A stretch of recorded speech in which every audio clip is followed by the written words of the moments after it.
ఈ నెల 13 నుండి 19 వరకు జరిగే ఇంటర్మీడియట్ అడ్వాన్స్డ్ సప్లిమెంటరీ పరీక్షలకు అన్ని ఏర్పాట్లు పూర్తి చేశామని జిల్లా ఇంటర్ విద్యాధికారి దస్రు నాయక్ తెలిపారు.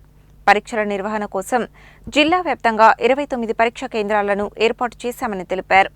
ఇంటర్మీడియట్ అడ్వాన్స్డ్ సప్లిమెంటరీ పరీక్షలకు సంబంధించి జిల్లా ఇంటర్ విద్యాధికారి దస్రు నాయక్ మీడియాకు ఒక ప్రకటన విడుదల చేశారు. ఉదయం 9 గంటల నుండి మధ్యాహ్నం 12 గంటల వరకు ప్రథమ సంవత్సరం, మధ్యాహ్నం 2:30 గంటల నుండి సాయంత్రం 5:30 గంటల వరకు ద్వితీయ సంవత్సరం పరీక్షలు నిర్వహించనున్నట్లు తెలిపారు.